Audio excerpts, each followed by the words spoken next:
Hello friends, ఎలా ఉన్నారు? మీరు మన భూగ్రహంపై నడవడం, ప్రయాణించడం వంటి వాటి వల్ల కదులుతున్నారు. కానీ మీరు కదలకుండా కూర్చున్నా, నిల్చున్నా మీరు ఈ విశ్వంలో చాలా దూరం ప్రయాణిస్తున్నారు.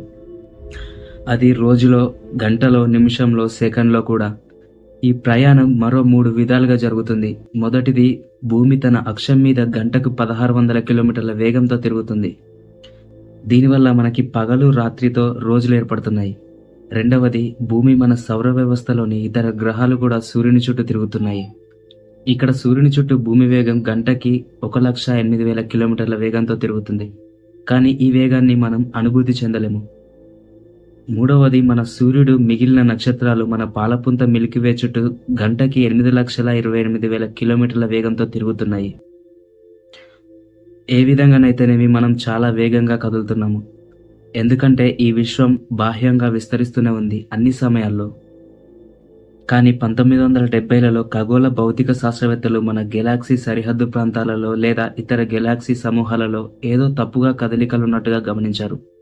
వీరు కొన్ని సంవత్సరాల పాటు అబ్జర్వ్ చేసిన డేటా ప్రకారం మిల్కీవేతో పాటు ఇతర గెలాక్సీలు కూడా గంటకి 10 లక్షల మైళ్లకు పైగా వేగంతో ఒక బిందువు వైపు లాగబడుతున్నాయని గుర్తించారు. వీరు దీనికి గ్రేట్ అట్రాక్టర్ అని నామకరణం చేశారు. దీని అర్థం గొప్పగా ఆకర్షించేదని. అంటే మనం కళ్ళు మూసి తెరిచేలోపు గ్రేట్ అట్రాక్టర్ వైపుగా 3,000 కిలోమీటర్లు ప్రయాణిస్తున్నాము. మన పాలపుంతలో బిలియన్ల కొలది నక్షత్రాలు, దాంతోపాటు వాటి పుట్టుక స్థానాలైన నెబ్యులాలు, దుమ్ము, ధూళి, మేఘాలు ఈ గ్రేట్ అట్రాక్టర్గా పిలిచే ఆ బిందువుని కొలవగలిగే పరిస్థితులను అడ్డుకుంటున్నాయి. ఈ గ్రేట్ అట్రాక్టర్ యొక్క ద్రవ్యరాశి 10⁻16 సోలార్ మాసెస్ ఉంటుందని అంచనా. మన యూనివర్సులో అతిపెద్దదైన కృష్ణబిలం టోన్ 618 కంటే ఇది 2 లక్షల రెట్లు ద్రవ్యరాశిని కలిగి ఉంటుంది. ఎక్కడో విశ్వంలోని అత్యంత దూరంగా, లోతైన ప్రదేశాలలో మన స్వస్థలమైన పాలపుంత గెలాక్సీకి చాలా దూరంలో అత్యంత ద్రవ్యరాశితో కూడిన ఒక ఈ గ్రేట్ అట్రాక్టర్ ఉంది. ఇది యూనివర్స్ యొక్క టైం లైన్లో నెమ్మదిగా అన్నింటినీ తనలోకి లాగేసుకుంటుంది. చాలా దూరంలో ఉంది అనుకునేలోపే బిలియన్ల సంవత్సరాల్లో అది మనల్ని మరియు ప్రతిదాన్ని ఆకర్షించేస్తుంది. అంతటి అపారమైన దూర ప్రయాణాలపై మరియు స్పేస్ అండ్ టైంలని ప్రభావితం చేసే ఏకైక శక్తి గ్రావిటేషనల్ ఫోర్స్. ఇది ఆ బిందువు వద్ద అపారంగా, భారీగా, అవిశ్రాంతంగా ఉంది. ఇది ఇప్పటి వరకు కూడా దీని యొక్క నిజమైన స్వభావం రహస్యంగానే ఉంది. 1970లలో ఖగోళ శాస్త్రవేత్తలు కాస్మిక్ మైక్రోవేవ్ బ్యాక్గ్రౌండ్ అంటే ప్రారంభ విశ్వం నుండి మిగిలిపోయిన కాంతి యొక్క వివరణాత్మక సమాచారంతో మ్యాప్ని రూపొందించినప్పుడు గ్రేట్ అట్రాక్టర్ని మొదటిసారిగా కనుగొన్నారు.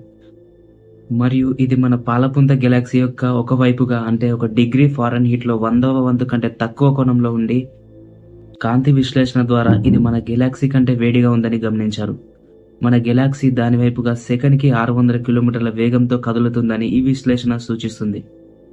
మన మిల్కీవే గెలాక్సీలో ఉన్న సెంటారస్ నక్షత్ర మండల రాశి దిశగా ఈ గ్రేట్ అట్రాక్టర్ ఉంది. మన గెలాక్సీ మొత్తం దుమ్ముధూళి వాయువులతో నిండి ఉండడం వల్ల సుదూర విశ్వం నుండి వచ్చే కాంతి కిరణాలను ఇవి అడ్డుకుంటాయి. అందువల్ల మన ఖగోళ శాస్త్రవేత్తలు మన ఇంటర్స్టెల్లార్ స్పేస్ నుండి మన గెలాక్సీ గుండా వచ్చే కాంతిని మరియు గెలాక్సీలోని ప్రదేశాలు తప్ప విశ్వంలోని చాలా పెద్ద స్థాయి నిర్మాణాలను మ్యాప్ చేయడంలో అద్భుతంగా రాణించగలిగారు. నిజానికి మన గెలాక్సీ ఒక డిస్క్ మాదిరిగా ఉంటుంది. దీనిని సైంటిస్టులు అవాయిడెన్స్ జోన్గా పిలుస్తారు. గ్రేట్ అట్రాక్టర్ని అర్థం చేసుకోవడానికి ముందు మనం ఊహించుకున్న స్పేస్ మ్యాప్ని చూడాలి. మిల్కీవే గెలాక్సీకి 2.5 మిలియన్ లైట్ ఇయర్స్ దూరంలో ఉన్న ఆండ్రోమేడా అండ్ ట్రయాంగులర్ గెలాక్సీ ఇంకా మరికొన్ని గెలాక్సీలు కలిసి పదుల సంఖ్యలో 10 మిలియన్ లైట్ ఇయర్స్ విస్తీర్ణం కలిగిన ఒక స్థానిక సమూహంగా, అంటే లోకల్ క్లస్టర్గా ఏర్పడతాయి.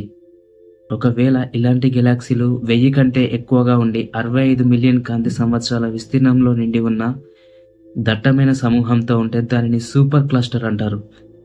ఈ గెలాక్సీలన్నీ వాటి మధ్య గల పరస్పర గురుత్వాకర్షణ శక్తి ద్వారా ఒకదానితో ఒకటి ముడిపడి ఉంటున్నాయి. ఇందులో కొన్ని ఉదాహరణలు Virgo super cluster, Hydra Centaurus, Shapley ఇలాంటి సూపర్ క్లస్టర్స్ అన్నీ కూడా సమూహాలుగా ఏర్పడి ఈ బిందువు దిశగా కదులుతున్నాయి. ఇవన్నీ నార్మల్ క్లస్టర్ లో భాగంగా ఉన్నాయి. గ్రేట్ అట్రాక్టర్ అనేది ఒక ఆబ్జెక్ట్ లేదా సూపర్ మాసివ్ బ్లాక్ హోల్ కూడా కాదు. యూనివర్స్లో ఇదొక స్థానంలో ఉన్న ఒక అపారమైన ద్రవ్యరాశి మరియు గురుత్వాకర్షణ శక్తిని కలిగి ఉండి అన్నింటినీ తన వైపుగా ఆకర్షించుకునేది. 1300 బిలియన్ల సంవత్సరాల క్రితం సృష్టి ఏర్పడిన మొదట్లో ఏర్పడిన బిగ్ బ్యాంగ్కి చివరి ప్రక్రియగా దీనిని అనుకోవచ్చేమో. కానీ ఇది ఎక్కువ కాలంగా నిలిచి ఉండదు. మన గెలాక్సీ అక్కడికి చేరుకునే లోపే డార్క్ ఎనర్జీ అనేది నార్మా క్లస్టర్ని మన నుండి దూరంగా లాగేస్తుంది. ఇంకా ఈ గ్రేట్ అట్రాక్టర్ అనే దాని గురించి ఖగోళ భౌతిక శాస్త్రవేత్తలు ఇంకా పరిశోధించాల్సి ఉంది. ఓకే ఫ్రెండ్స్, ఈ వీడియోలో గ్రేట్ అట్రాక్టర్ గురించి కొంత సమాచారం అయితే తెలుసుకున్నారని అనుకుంటున్నాను. ఇలాంటి వీడియోస్ కావాలంటే నా ఛానల్కి సబ్స్క్రైబ్ అవ్వండి. And thanks for watching.